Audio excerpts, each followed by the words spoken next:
हरे कृष्णा प्रभु जी, हरे कृष्णा माता जी, आप सबके चरणों में दंडवत प्रणाम। तो आज का क्वेश्चन एक माता जी ने पूछा है, एक माया के लिए। क्वेश्चन क्या है कि जो माया है वो बहुत ज़्यादा तकलीफ दे रही है, हमारा अच्छे से जपा नहीं हो पा रहा, श्रीमद् भागवतम नहीं पढ़ पा रहे, माया बहुत तकलीफ दे रही है। इस माया को तो मैं इतना कीड़े पड़े, इतना गाली दो, ठीक है। तो माया से बहुत ज़्यादा गुस्सा है, ठीक है। तो माया से बहुत ज़्यादा गुस्सा है और प्रश्न पूछा है कि इस माया को अपने जीवन से हटाए कैसे, क्या माया पर गुस्सा करना सही है, ठीक है। आज इस प्रश्न का उत्तर देंगे बहुत ही ब्यूटीफुल वे में, एक एग्जाम्पल लेकर के। पहली बात हमें ये समझना होगा कि माया भक्तों को भक्ति से दूर क्यों कर रही है। माया क्या दुष्ट है, क्या माया सही है, ठीक है। पहले ये समझ लेते हैं, उसके बाद हमें समझ में आएगा कि एग्जैक्टली रिस्पॉन्ड क्या करना है, ठीक है। तो क्या माया दुष्ट है? बिल्कुल नहीं। माया कृष्ण की सेविका है और राधा रानी के ही आदेश से वो यहाँ पर कार्य कर रही है। सिंपल है। यानी माया तो एक भक्त ही है, ठीक है। तो माया इतना उल्टा काम क्यों कर रही है? जब वो भक्त है तो भक्तों को और दूर लेके क्यों जा रही है कृष्ण से? इसके लिए आपको समझना होगा कि हम सब नीचे क्यों गिरे। इस पर हमने एक जबरदस्त तरीके से ऑडियो लिखा हुआ है कि हमने कृष्ण को दुख दे करके क्यों आए। आप इस वीडियो में देख सकते हैं, कमेंट सेक्शन में भी मैंने ऑडियो का लिंक दे दिया है, उस ऑडियो को सुनिए, आपको पता चल जाएगा। तो जब भी मतलब अगर आपने वो ऑडियो को सुन लिया है तो आगे सुनते हैं। तो हमने गलती क्या की? हमने कृष्ण को दुख दे करके जब हम नीचे गिरे यहाँ पे, तो अब राधा रानी के आदेश से जो माया है वो इंश्योर करती है कि ये जो बांगड़ू भटोरा आत्मा है, जो ये तुच्छ आत्मा है जिसने कृष्ण को इतना दुख देकर आया, ये वापस अगर लोएस्ट कॉन्शियसनेस में चला गया धाम को, तो ये फिर से दुख दे करके नीचे आ सकता है।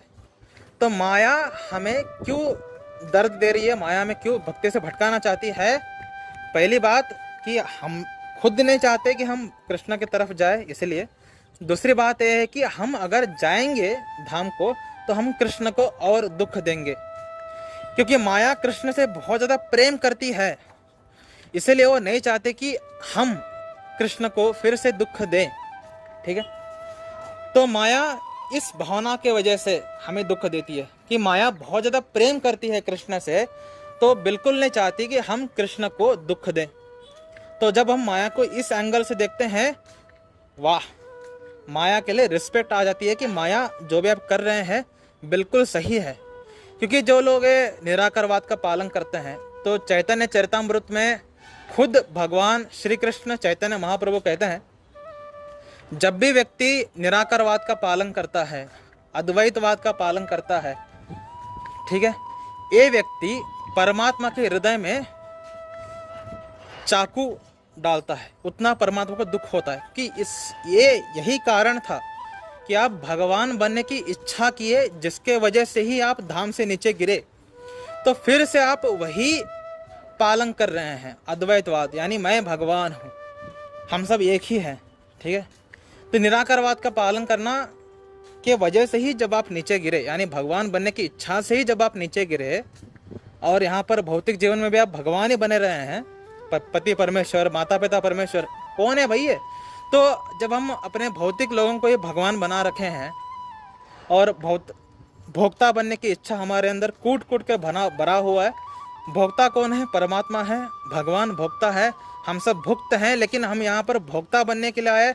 और निराकारवाद जो है वो भोक्ता बनना ही है, वो परमात्मा बनने के लिए ही है। तो हर एक व्यक्ति भोक्ता बनना चाहता है, जो कि कृष्ण को दुख देने वाला एक विचार है। तो जब ऐसे अशुद्ध विचारधारा को रख करके जब हम भक्ति करने आते हैं, तो माया बिल्कुल नहीं चाहती कि हम भक्ति करें और कृष्ण को दुख दे, ठीक है। इसीलिए माया जो है निराकारवादियों को पागल बना के रखती है, नॉर्मल लोगों को पागल बना के रखती है, और सब लोग पागलों की तरह अपने अपने फिलॉसफी में आगे बढ़ते रहते हैं।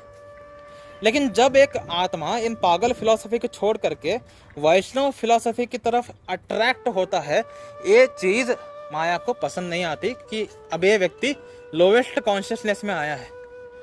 लेकिन यही माया जो है, जब हम अच्छे से नियमों का पालन करते हुए गुरु के गाइडेंस में भक्ति करते हुए आगे बढ़ते हैं, माया को टॉलरेट करते हुए आगे बढ़ते हैं, यही माया सपोर्टिव बन जाती है और हमें भक्ति में आगे बढ़ने के लिए हेल्प करती है।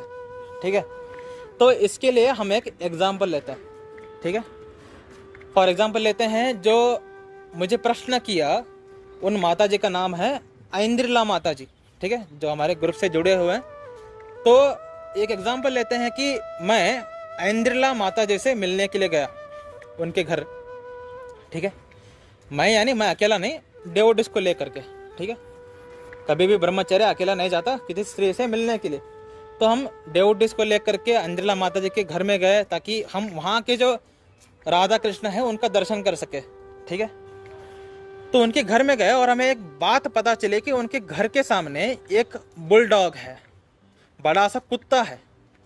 तो उन्होंने अपने रक्षण के लिए कुत्ता पाला हुआ है, ना कि वो कुत्ते से आसक्त है इसीलिए। ठीक है, तो उन्होंने कुत्ता पाला हुआ है। तो जब भी जैसे ही मैं गेट खोलने की कोशिश करूंगा, सीधा कुत्ता भागते हुए आकर के हम पर भौंकेगा, भाव भाव भाव भाव भाव, है ना। और हम सब डर जाएंगे, भाई क्या हो गया ये। हम तो ऐंद्रिला माता जी जो एक भक्त हैं और राधा कृष्ण उनके घर में विग्रह है, उनसे मिलने के लिए जा रहे हैं, तो ये कुत्ता हम पर भौंक क्यों रहा है। हम तो सही काम कर रहे हैं ना। बिल्कुल यही कंडीशन है एक माया की और आत्मा की। तो यहाँ पर जो कुत्ते का एग्जाम्पल दे रहे हैं, हम माया को कुत्ता नहीं बोल रहे। ठीक है, जो हम कुत्ते का एग्जाम्पल दे रहे हैं वो माया है। ऐंद्रिला माता जी एक भक्त है, राधा कृष्ण भगवान है। तो जब भी व्यक्ति इन फालतू फिलॉसफी को छोड़ करके भक्तों की तरफ अट्रैक्ट होता है, तो पहला हमारा दर्शन होता है माया का। तो माया एकदम गुस्से में आकर के, हटो सालो, कुत्तों सालो, तो जैसे कुत्ता भी बोलता होगा ना, ए नीच इंसान हट यहाँ से, यहाँ पर क्यों आया, हरामखोर नालायक, भाग यहाँ से, नहीं चप्पल से लेकर मारूंगा, ऐसा कुत्ता बोलता होगा हमें अपने भाषा में। तो लेकिन हम डर जाते हैं। अभी एक इनिशियल डेवोटी कैसे रिस्पॉन्ड करेगा इस सिचुएशन में। इनिशियल डेवोटी कुत्ते को ही गाली देगा।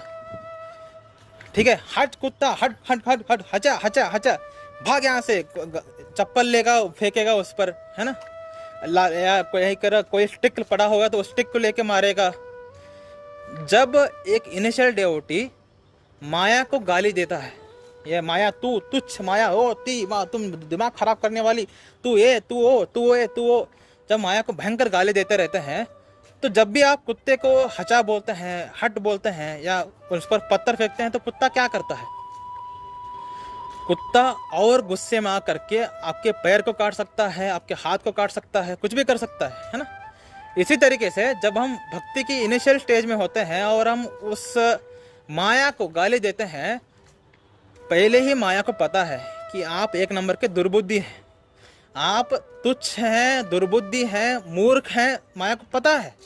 इसीलिए तो आप पर अटैक कर रही है, ताकि जो ऐंद्रिला है, जो भक्त है, उसकी सुरक्षा के लिए, और आप अंदर जा करके राधा कृष्ण के प्रति अपराध ना करो, इसीलिए वो कुत्ता हम पर भौंक रहा है ना।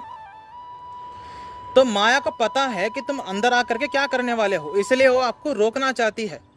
तो एक इनिशियल डेवोटी माया को गाली देगा, माया को बुरा बुला कुछ भी कहेगा, तो माया और ज़्यादा चढ़ करके उसके भक्ति को ख़त्म ही कर देगी, उल्टा वो वैष्णव अपराध कर देगा।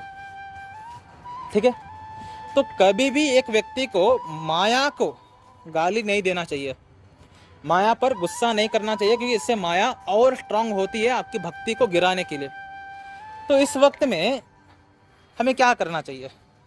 तो एक जिसके पास ज्ञान है, फॉर एग्जांपल लेता हूँ कि हमारे एक ग्रुप लेके गए थे जिसमें अनिकेत था, मैं था, राजू प्रभु थे, प्रवीण प्रभु थे, हमारे सारे ग्रुप के नाम है, ग्रुप के भक्तों के नाम है, प्रवीण प्रभु, राजीव प्रभु, आकाश प्रभु, सब हम 5 लोग गए थे। उसमें मैं एकदम लोवेस्ट कॉन्शियसनेस में हूँ। और हम फॉर एग्जांपल लेते हैं, अभी बाकी चारों तो मुझसे ज़्यादा ऊपर हैं, लेकिन फॉर एग्जांपल आकाश प्रभु, राजीव प्रभु, ये तीनों और मैं, ठीक है, हम तीनों माया को गाली दे रहे हैं, यानी कुत्ते को जो भौंक रहा है हम पर, उसको हम पत्थर लेके मार रहे हैं। राजीव प्रभु पत्थर लेके मार रहे हैं, आकाश प्रभु कोई लक्कड़ लेके मार रहे हैं, और मैं हचा हचा बोल रहा हूँ। लेकिन जो प्रवीण प्रभु हैं, जो अनिकेत प्रभु हैं, वो थोड़ा ज्ञान में स्थित हैं, इनको भक्ति के बारे में पता है, इनको पता है माया को कैसे कंट्रोल करना है। तो ये लोग बोलेंगे ऐन्द्रिला जी, ऐन्द्रिला माता जी, ऐन्द्रिला माता जी। तब ऐन्द्रिला माता जी आएंगे और बोलेंगे ये दोनों, ऐन्द्रिला माता जी अपने कुत्ते को संभालिए, बहुत भौंक रहा है हम पर। तब ऐन्द्रिला माता जी आएंगे, बोलेंगे टॉमी सिट डाउन, नीचे बैठो, है ना, नीचे बैठो। तब टॉमी बोलेगा हाँ सुन रहा हूँ, ठीक है, बैठेगा। तब वो हमारे पांचों को अंदर लेके आएगी, ठीक है। इसी तरीके से जब आप शास्त्र पढ़ते हैं, गुरु के निर्देशन में कार्य करते रहते हैं, यानी वैदिक साधना भक्ति करते रहते हैं, तो एक समय के बाद आपको पता चलता है ये माया गलत नहीं है, ये तो उल्टा रक्षा कर रही है भक्तों की, भगवान की। यानी हम बांगड़ू भटोरे लोग जा करके दुख ना दे, इसीलिए तो हमें, अगर हम पर माया चढ़ रही है, हम पर भौंक रही है, यानी माया हम पर अटैक कर रही है, तो हमें मालिक को पुकारना चाहिए। तो व्यक्ति पुकारेगा हे कृष्ण, हे मुरारी, है ना, हे कृष्ण, हे प्रभु, प्लीज हमें मदद कीजिए, माया बहुत अटैक कर रही है हम पे। तो कृष्ण आएंगे, बोलेंगे माया हाँ मालिक, चुपचाप रहो, जी मालिक, ठीक है। तो माया अगर हम पर चढ़ करके बैठ रही है, माया अगर हमारे भक्ति को खराब करना चाहती है, तो हमें कृष्ण के तरफ और दौड़कर जाना चाहिए, कृष्ण के चरणों में और गिरना चाहिए। क्योंकि मायाधीश कौन है, यानी माया के पति, माया को कंट्रोल करने वाले कौन है, कृष्ण। तो कृष्ण के तरफ भागने से, कृष्ण को पुकारने से माया कंट्रोल में आती है। और अब मजे की बात देखो, जब हम पांचों लोग अंदर गए, हमको ऐन्द्रिला माता जी ने पराठे बना के खिलाया, हमने कृष्ण को दर्शन किया, और मैं जा करके जो कुत्ता था उसको बोला, देख कुत्ते भाई साहब, हम नीच लोग नहीं है, हम आपके ऐन्द्रिला माता जी के मित्र हैं। तो वही कुत्ता मुझे चाटना शुरू कर देगा। इसी तरीके से जब आप कृष्ण को पुकारते हैं और कृष्ण आकर के माया को कंट्रोल करते हैं, और जब माया देखती है कि आप हार्मफुल नहीं है, आप भक्तों को दुख नहीं देने वाले, आप कृष्ण को दुख नहीं देने वाले, आपका मन स्थिति बहुत सही है, तब यही माया आपको प्रेम करने लगती है, और यही माया आपको भक्ति में आगे बढ़ने के लिए हेल्प करती है, ठीक है। तो माया कैसे काम करती है, माया को कैसे कंट्रोल करते हैं, इसके ऊपर हमने आज बात किया। थोड़ा भी अगर अच्छा लगा हो, प्लीज़ रिस्पॉन्ड करें, प्लीज़ रिएक्ट तो करें, ताकि हमें पता चले कि आपको सही लगा है। और अगर एग्जाम्पल बिल्कुल सही लगा हो तो प्लीज़ लाइक कर दो। मिलते हैं अगले ऑडियो में। हरे कृष्ण।